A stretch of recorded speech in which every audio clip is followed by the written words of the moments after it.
Hello friends, आज हम लोग क्लास 10 की साइंस की पढ़ाई करेंगे और साइंस में जो आपका चैप्टर नंबर 2 है अम्ल, क्षारक एवं लवण, इसी की पार्ट नंबर 8 की हम लोग पढ़ाई करने जा रहे हैं। पिछले 7 पार्टों में हम क्या किए हैं कि इस चैप्टर को पूरा समाप्त कर चुके हैं। ठीक है, आज इसका ये लास्ट पार्ट है। इस पार्ट में हम लोग कुछ एनसीईआरटी जो क्वेश्चन है उसको जानेंगे, क्योंकि ये जो एनसीईआरटी क्वेश्चन है ये भी एग्जाम के लिए बहुत ही खास होता है ना, आपको जानना भी बहुत जरूरी होता है। तो इसी एनसीईआरटी क्वेश्चन को सॉल्व करने के लिए हम क्या किए, पार्ट 8 बनाया।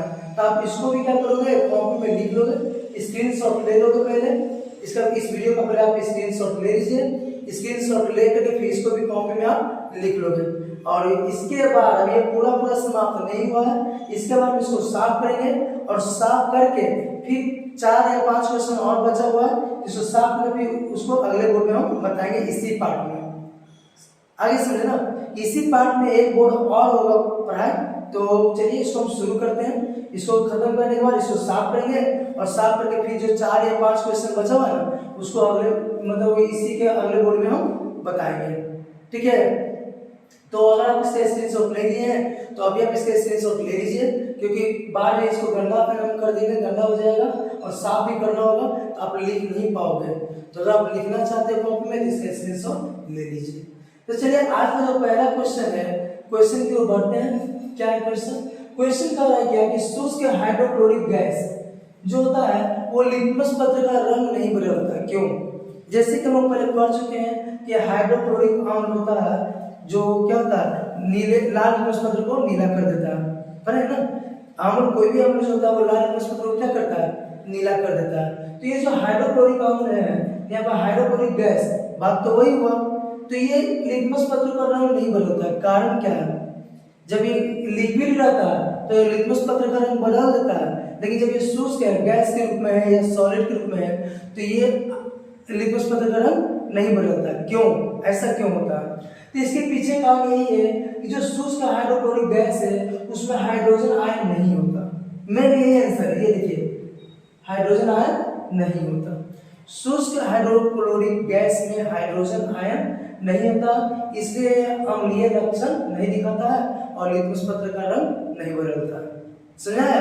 क्योंकि जितने भी अम्ल होते हैं उसमें हाइड्रोजन आयन होता है। हाइड्रोजन आयन के कारण ही वो अम्ल जैसा क्या करता है, गुण दिखाता है। कोई भी पदार्थ जो अम्ल जैसा गुण दिखा रहा है तो आप समझिए उसमें क्या है भाई, तो हाइड्रोजन आयन है। ठीक है, समझा रहा है? कोई पदार्थ जो आपको अम्ल के जैसा गुण दिखा रहा है तो उसमें क्या होता है, हाइड्रोजन आयन। लेकिन यहाँ जो शुष्क हाइड्रोक्लोरिक गैस है इसमें हाइड्रोजन आयन नहीं होता, तो हाइड्रोजन आयन होगा ही नहीं, तो ये अम्ल के जैसा गुण दिखाएगा नहीं दिखाएगा। और जब ये अम्ल का जैसा गुण दिखाएगा ही नहीं तो लिटमस पत्र का रंग बदलेगा नहीं, इससे लिटमस पत्र का रंग नहीं बदलता। समझ आ गया? अगला क्वेश्चन है कि जब हम अम्ल को तनु करते हैं, तनुकृत मतलब पतला करते हैं, अम्ल को जब हम तनुकृत करते हैं तो हाइड्रोनियम आयन पर क्या प्रभाव पड़ता है? तो जैसे जैसे आप अम्ल को तनुकृत कीजिएगा वैसे वैसे हाइड्रोनियम आयन की सांद्रता कम होगा। बस यही आइडिया कि हाइड्रोनियम आयन की सांद्रता क्या होगा, कम होगा। एक छोटा सा आंसर है, समझा यार? नहीं, जैसे जैसे हम अम्ल को तनु करते जाएंगे, जैसे जैसे अम्ल को हम तनु करते जाएंगे वैसे वैसे हाइड्रोनियम आयन की सांद्रता कम होते जाएगा। एक लाइन का हो जाएगा ना, जैसे जैसे अम्ल को हम तनु करते जाएंगे, तनुकृत करते जाएंगे वैसे वैसे हाइड्रोनियम आयन की सांद्रता कम होते जाएगा। ठीक है, चलिए आगे। H+ एक्वस आयन, एक को बोलते हैं एक्वस मतलब जलीय। ठीक है, तो H+ एक्वस आयन की सांद्रता का विलयन के प्रकृति पे क्या प्रभाव पड़ता है? तो देखिए, यही H+ जिसको बोलते हैं हाइड्रोजन आयन, यही H+ आयन है, हाइड्रोजन आयन है, इसी के कारण कोई भी पदार्थ अम्ल जैसा बिहेवियर करता है। आया समझना? तो इसका समझ लीजिए कि पदार्थ पर प्रभाव पड़ेगा कि नहीं पड़ेगा? पड़ेगा ना जी। तो वही दिख रहा है यहाँ पर कि जैसे जैसे H+ आयन की सांद्रता बढ़ेगा वो विलयन और अम्लीय होते जाएगा, और जैसे जैसे H+ आयन की सांद्रता कम होगा विलयन कम अम्लीय होगा। समझाया? क्यों? क्योंकि अम्ल का गुण इसी पर निर्भर करता है, अम्ल का गुण इसी पर निर्भर करता है। किस पे? H+ आयन पे। तो जैसे जैसे H+ आयन की सांद्रता क्या होगा, बढ़ेगा, अब ये जो कोई भी विलयन हो वो और अधिक क्या होगा, अम्लीय होगा। ठीक है, जैसे जैसे H+ आयन की सांद्रता बढ़ेगा कोई भी विलयन क्या होगा और अम्लीय होते जाएगा। और जैसे जैसे H प्लस आयन की सांद्रता कम होगा तो कोई भी विलयन क्या होगा कम अम्लीय होते जाएगा। समझ आया कि नहीं आया? आ गया, आगे बढ़ते हैं। ये देखिए बहुत ही अच्छा क्वेश्चन है जिससे हम लोग अम्ल पढ़े क्षार पढ़े ना। तो क्वेश्चन यहाँ पर ये है कि क्षारकीय विलयन, जितना भी क्षारीय विलयन है, क्षारकीय मतलब वही क्षारीय, जितना भी क्षारीय विलयन है क्या उसमें H प्लस आयन होता है? क्षार में H प्लस आयन होता है? अगर होता है तो ये क्षार क्यों होता है? अभी तो आप बताएं सर कि जिसमें H प्लस आयन होगा वो क्या होते जाएगा अम्ल होते जाएगा ना। जैसे से H प्लस आयन और बढ़ेगा उससे क्या होगा वो और अम्लीय होगा, मतलब H प्लस से वो क्या होता है अम्ल होता है। तो अभी का जो क्वेश्चन है कि सर क्या क्षारीय विलयन में H प्लस आयन होता है?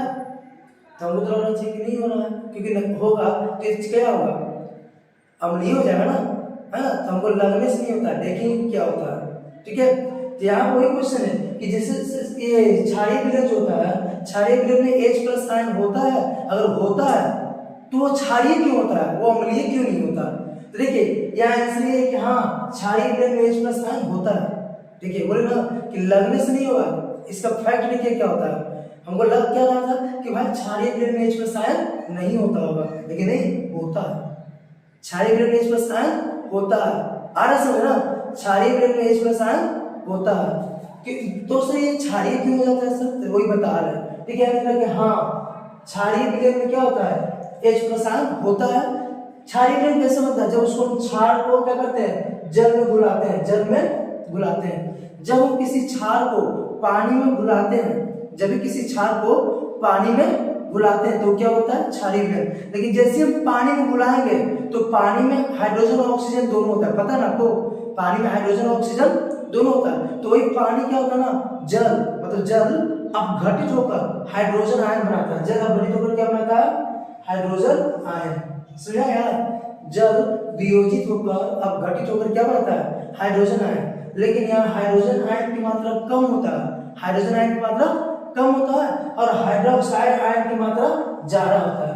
हाइड्रोक्साइड आयन की मात्रा ज्यादा होता है। तो बताइए किसका लक्षण ज्यादा दिखेगा? हाइड्रोक्साइड आयन का ना। आइए किसका गुण है क्षार का, इसलिए क्षारीय दिखाता है। समझा आया? फॉर एग्जाम्पल मान लीजिए इतना चीनी है, इतना चीनी में इतना आप नमक डाल लीजिए तो क्या नमक पता चलेगा? पता चलेगा? या इतना नमक है, इतना नमक आप इतना चीनी डाल लीजिए तो क्या चीनी पता चलेगा? नहीं। यहाँ पर भी वही हो रहा है कि जब हम क्षारीय विलयन बनाते हैं पानी में घोलकर, सुनिए ध्यान से सुनिए, जब हम क्षारीय विलयन बनाते हैं पानी में घोलकर तो जो जल होता है वो हाइड्रोजन आयन में वियोजित हो जाता है। तो वहां पर हाइड्रोजन आयन होता है, हाइड्रोजन आयन होता है, लेकिन हाइड्रोजन आयन बहुत ही कम मात्रा में होता है, हाइड्रोजन आयन बहुत ही कम मात्रा में होता है। लेकिन दूसरी तरफ हाइड्रोक्साइड आयन अधिक मात्रा में होता है, हाइड्रोक्साइड आयन अधिक मात्रा में होता है, इसलिए विलयन क्या होता है क्षारीय होता है। आया समझना? इसलिए विलयन क्या हो जाता है क्षारीय हो जाता है। तो दिक्कत तो क्या क्षारीय विलयन में हाइड्रोजन आयन होता है, हाँ या ना? हाँ। समझा यार, क्षारीय विलयन में हाइड्रोजन आयन होता है तो हाँ। तो सर ये क्षारीय क्यों होता है? तो क्योंकि जब हम क्षार को जल में घुलाते हैं, ध्यान सुनिए, जब हम क्षार को जल में घुलाते हैं तभी क्षारीय विलयन बनता है। अब जब हम क्षार को जल में घुलाते हैं तो जल जो होता है हाइड्रोजन आयन में टूट जाता है, जल जो है हाइड्रोजन आयन में टूट जाता है, लेकिन वहां पर हाइड्रोजन आयन कम मात्रा में निकलता है, हाइड्रोजन आयन कम मात्रा में निकलता है और हाइड्रोक्साइड आयन अधिक मात्रा में निकलता है, जिसके कारण ये क्षारीय हो जाता है, अम्लीय नहीं होता है।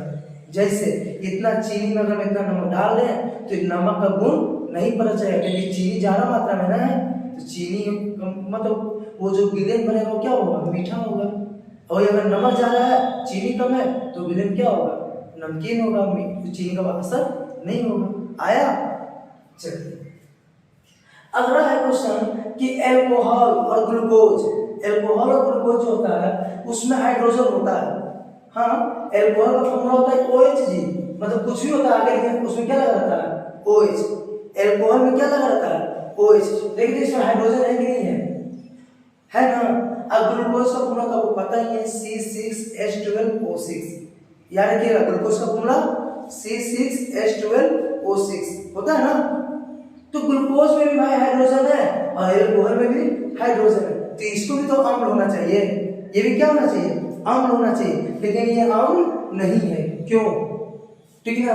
या ऐसे पूछेगा कि ये विद्युत का चालन नहीं करते, क्यों, तो लिखना यही है कि अल्कोहल और ग्लूकोज को जब जल में घुलते हैं, अल्कोहल और ग्लूकोज को जब जल में घुलते हैं तो ये आयनों में नहीं टूटते हैं, ये आयनों में नहीं टूटते हैं, तो इसके कारण इसमें हाइड्रोजन आयन नहीं बनता है, हाइड्रोजन आयन नहीं बनता। जहां पर हाइड्रोजन आयन नहीं बनेगा वो अम्ल नहीं होगा। अभी यहाँ से वही बताते जा रहे हैं ना, यहाँ पर वही बताते गए कि जहां पर हाइड्रोजन आयन होगा उसी में अम्ल का गुण होगा।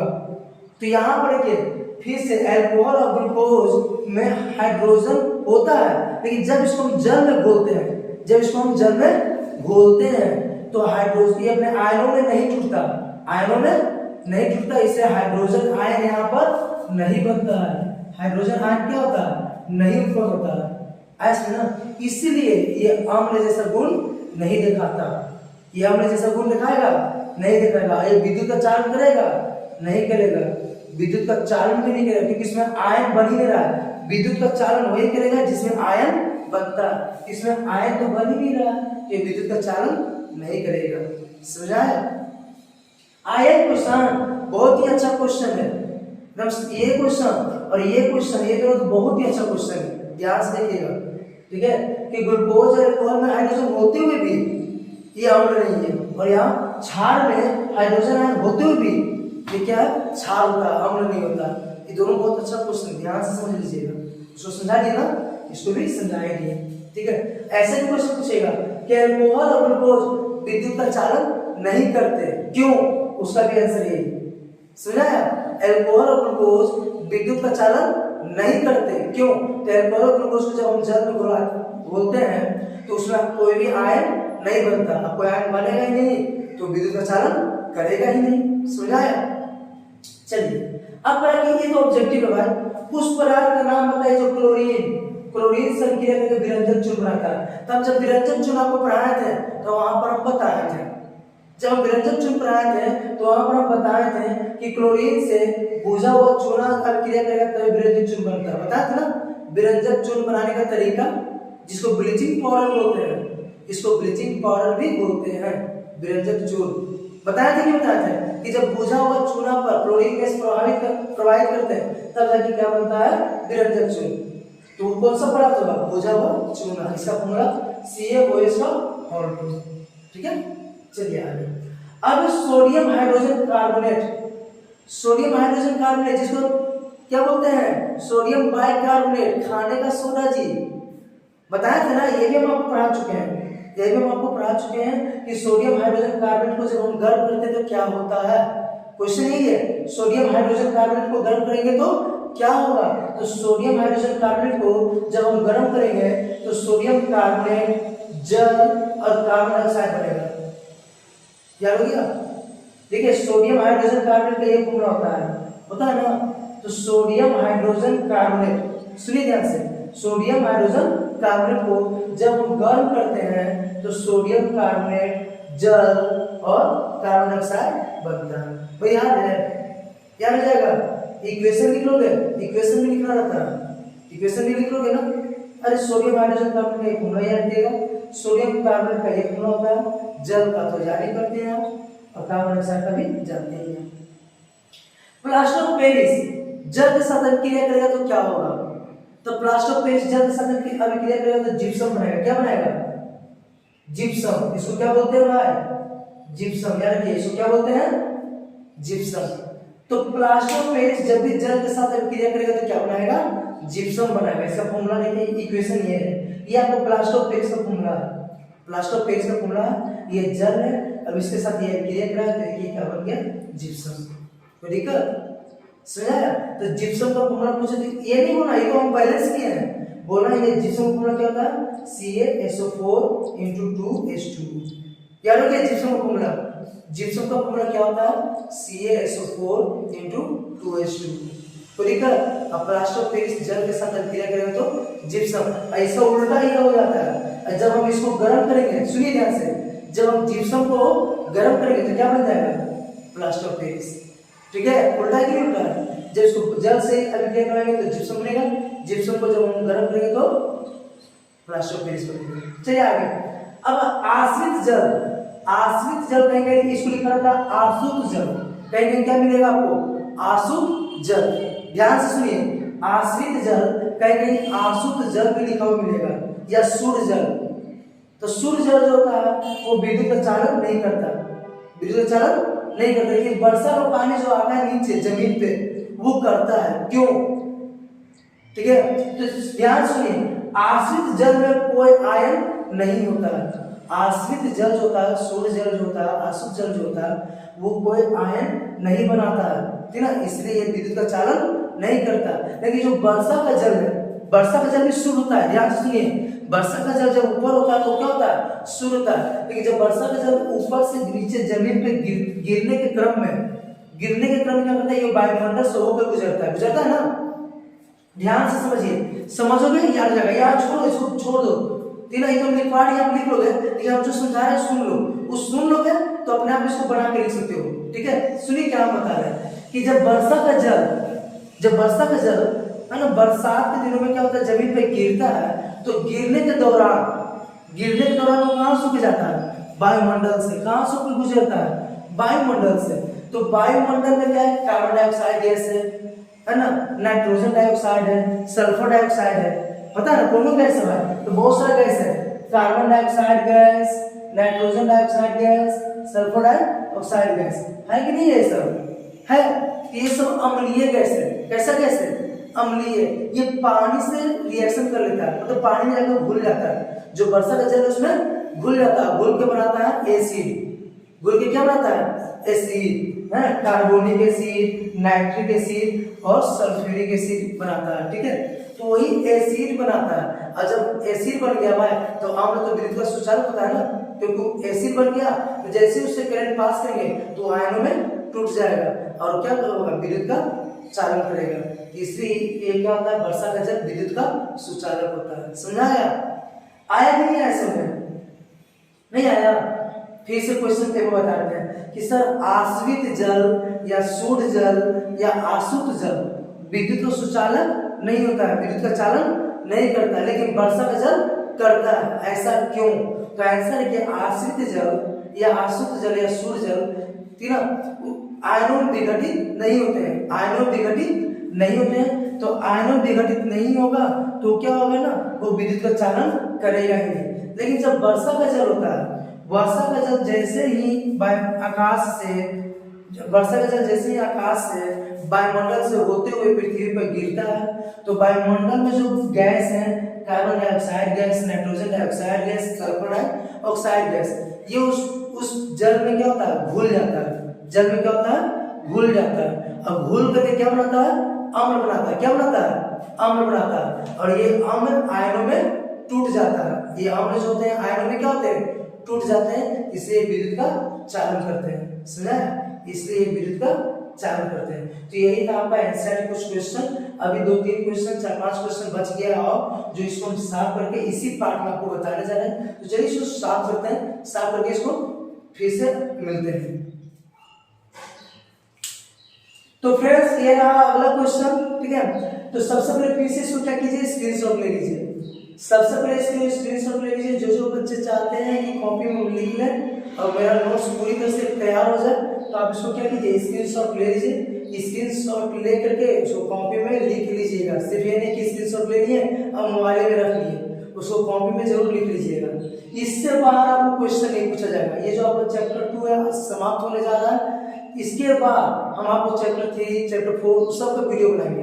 लेकिन जो चैप्टर का हम वीडियो बना रहे हैं उसको कई पार्ट में बांट देते हैं, पार्ट 4, 5, 6 जो भी पार्ट होता है। तो सभी पार्ट को आपको करना है क्या, बारी बारी से स्क्रीनशॉट ले लेना है और उसको कॉपी में लिख लेना है। सही पार्ट को आप एक लाइन से एक स्क्रीनशॉट लेते हुए कॉपी में लिखते जाओगे तो आपका नोट्स तैयार हो जाएगा।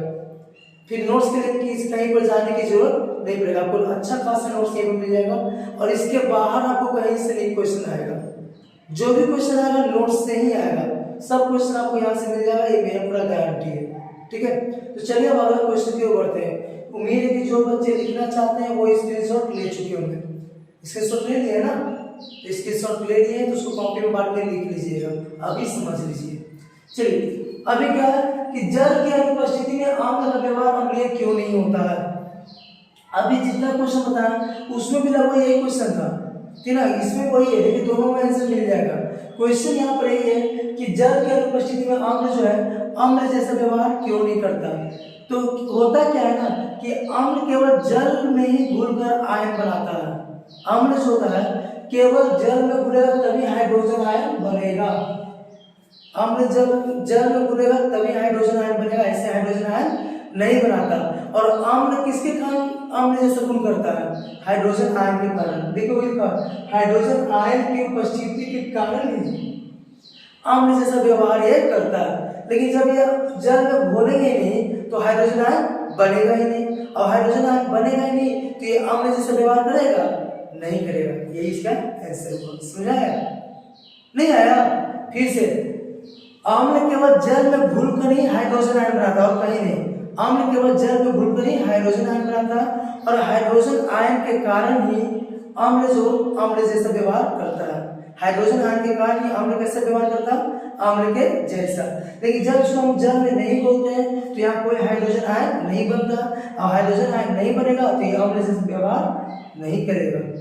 जब हाइड्रोजन आयन नहीं बनेगा तो ये अम्ल जैसा व्यवहार नहीं करेगा। समझाया कि नहीं आया?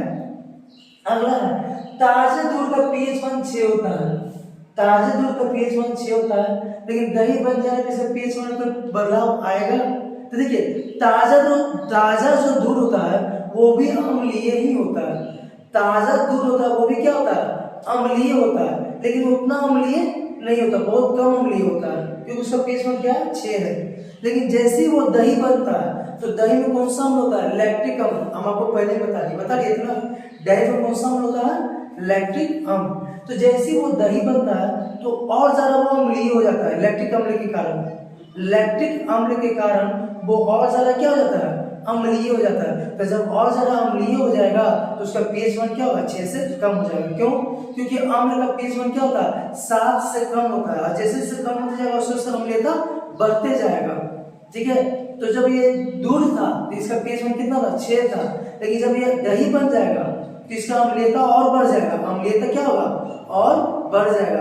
अम्लीयता और बढ़ने के कारण इसका pH 6 से कम हो जाएगा। समझाया? pH 6 से क्या हो जाएगा, कम हो जाएगा। चलिए अगला क्वेश्चन है कि ग्वाला जो है अपने ताजे दूध में क्या करता है, बेकिंग सोडा मिलाता है। क्या मिलाता है, बेकिंग सोडा। ग्वाला जो है दूध में बेकिंग सोडा मिलाता है।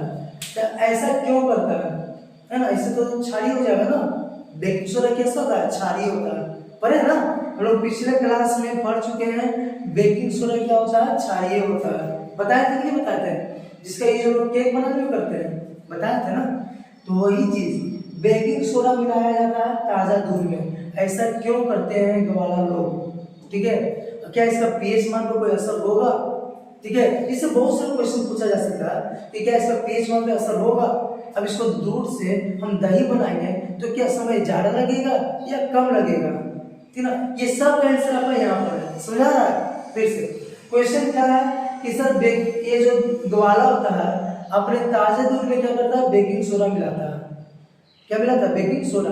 तो ऐसा क्यों करता है, ऐसा करने से वो क्षारीय हो जाएगा, है ना। उसका pH में कोई फर्क पड़ेगा क्या, उसको दही बनने में ज्यादा समय लगेगा या कम लगेगा। तो देखिए सब आंसर यहाँ पर एक साथ। पहले दूध जो होता है वो अम्लीय होता है। पहले बता दूध क्या होता है, अम्लीय होता है, उसका pH मान 6 होता है। दूध जो होता है अम्लीय होता है, उसका pH मान 6 होता है। लेकिन जैसे ही उसमें बेकिंग सोडा मिला देते हैं, जैसे उसमें बेकिंग सोडा मिला देती है, क्षारीय हो जाता है। क्या हो जाता है, क्षारीय। इसका pH मान 7 से ज्यादा हो जाता है, क्षारीय हो जाता है। तो क्षारीय होने के कारण ये दूध जो होता है ज्यादा देर तक खराब नहीं होता, मतलब जल्दी फटेगा नहीं। ये जो दूध है वो ज्यादा देर तक खराब नहीं होगा, मतलब जल्दी नहीं फटेगा। फटने को उसमें है ना, खट्टा जल्दी नहीं होगा, ये लंबे समय तक सही से रहेगा, है ना। बहुत देर के बाद ये जाके क्या होगा, खट्टा होगा, फटेगा। समझाया? तो ग्वाला ऐसा क्यों करता, समझाया नहीं आया। ग्वाला दूध में बेकिंग सोडा इसीलिए मिलाता है ताकि वो क्षारीय हो जाए और ज्यादा समय तक, लंबे समय तक वो सही रहे, सही से रहे। ऐसा ना, जल्दी वो फटे नहीं, जल्दी वो खट्टा ना हो, जल्दी वो बर्बाद ना हो, ठीक है। अब क्या है कि ऐसा दूध को सर हम जब दही बनाएंगे तो क्या होगा, जल्दी बन जाएगा दही कि समय लगेगा। तो सर ऐसा दूध को जब आप दही बनाते हैं ना तो थोड़ा ज़्यादा समय लगता है। ऐसा दूध को जब आप दही बनाते हैं तो क्या होता है, थोड़ा ज़्यादा समय लगता है। कारण ये है कि ये जो दूध है वो क्या बन गया, क्षारीय बन गया। तो पहले क्षार से ये क्या होगा, उदासीन होगा, उदासीन से फिर जाके ये अम्लीय होगा। समझा रहा है, क्षार से पहले उदासीन होगा, उदासीन से फिर अम्लीय, तो इसमें इसको समय ज़्यादा लगेगा। तो इसीलिए ऐसा दूध को दही बनने में क्या होता है, ज़्यादा समय लगता है। समझा है कि नहीं आया? वही सिंपल दूध रहता जिसमें बेकिंग सोडा नहीं मिलाया है, सिंपल दूध रहता जिसमें बेकिंग सोडा नहीं मिलाया है, तो पहले ही से अम्लीय है, वो तो पहले ही से क्या है, अम्लीय है। अब उसको दही बनाएंगे तो क्या होगा, और जल्दी अम्लीय बन जाएगा। समझा ना, और जल्दी क्या हो जाएगा, अम्लीय हो जाएगा, क्योंकि वो पहले ही से अम्लीय है। लेकिन जब बेकिंग सोडा मिला दिया है तो ये क्षारीय हो गया, तो क्षारीय से पहले ये उदासीन बनने में समय लगेगा, फिर उदासीन से फिर अम्लीय बनने में समय लगेगा। इससे ऐसा दूध को दही बनने में ज्यादा समय लगेगा। तो दिक्कत, चलिए आगे हम करेंगे कुछ आपको केस है, क्वेश्चन है। इसके लिए आपको समीकरण लिखना है, दोनों समीकरण, शब्द समीकरण भी और रासायनिक समीकरण भी। शब्द समीकरण भी लिखना और रासायनिक समीकरण। तो इसका अगर आपको संकेत मालूम होगा तभी समझेंगे आप, और संकेत मालूम नहीं होगा तो आपको थोड़ा समझने में दिक्कत होगा। तो इसलिए आपको संकेत याद रखिएगा, सभी तत्वों का क्या संकेत होता है, क्या सूत्र होता है, वो आप याद रख लोगे तो इसको समझने में कोई दिक्कत नहीं होगा। जैसे देखिए आपको क्वेश्चन है कि जब हम सल्फ्यूरिक अम्ल को जिंक के साथ, जब सल्फ्यूरिक अम्ल को जिंक के साथ या जिंक के टुकड़े के साथ अभिक्रिया करवाएंगे तो क्या होगा। सल्फ्यूरिक अम्ल को जिंक के साथ, जिंक के टुकड़े के साथ अभिक्रिया करवाएंगे तो क्या होगा। तो लिखेंगे जिंक प्लस तनु सल्फ्यूरिक अम्ल, तो क्या बनेगा, जिंक सल्फेट बनेगा। क्या बनेगा, जिंक सल्फेट और हाइड्रोजन। देखिए हाइड्रोजन हमेशा बनेगा जब भी कोई धातु, जब भी कोई धातु अम्ल से अभिक्रिया करता है तो कौन सा गैस बनता है, हाइड्रोजन। याद रखिएगा, जब भी कोई धातु, ये ऑब्जेक्टिव में पूछा गया क्वेश्चन, हम देखेंगे ऑब्जेक्टिव में क्वेश्चन आ चुका है कि कोई धातु जो है अम्ल से अभिक्रिया करके क्या बनाता है, कौन सा गैस बनाता है, हाइड्रोजन गैस। या ऐसा भी क्वेश्चन देखे थे, लिखा हुआ था कि लोहा को जब हम सल्फ्यूरिक अम्ल से अभिक्रिया करवाते हैं तो कौन सा गैस बनता है। तो लोहा भी धातु है और सल्फ्यूरिक अम्ल है, तो लोहा और अम्ल क्या क्या बनाएगा, हाइड्रोजन गैस। ऐसा भी है कि एल्युमिनियम नाइट्रिक अम्ल से, एल्युमिनियम नाइट्रिक अम्ल से अभिक्रिया करके क्या कौन सा गैस बनाएगा।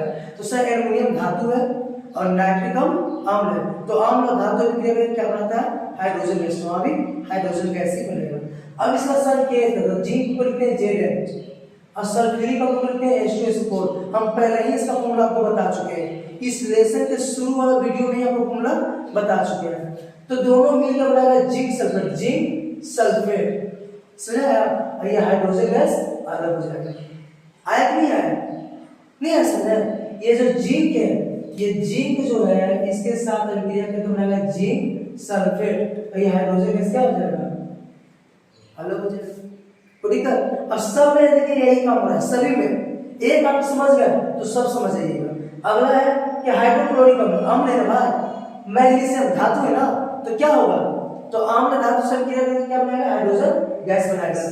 तो मैग्नीशियम को लिख दिए हम Mg और हाइड्रोक्लोरिक अम्ल को लिख दिए HCl, और दोनों रिएक्शन किया तो Mg जो है Cl से अभिक्रिया करेगा, किससे करेगा, Cl से, तो बनाएगा MgCl2। क्या बनाएगा, MgCl2। ये हाइड्रोजन जो है यहाँ पर आ जाएगा। आया कि नहीं आया। तो सर इसको समीकरण को संतुलित करना है, तो संतुलित करने के लिए हम आपको पहला लेसन में सिखा चुके हैं। संतुलित करने के लिए जो पहला लेसन है आपका, पहला चैप्टर है रासायनिक अभिक्रिया और समीकरण, उसमें हम सिखा चुके हैं। अगर आप नहीं सीखे हैं, आपको नहीं आता समीकरण को संतुलित करने, तो वहां से सीख लीजिए।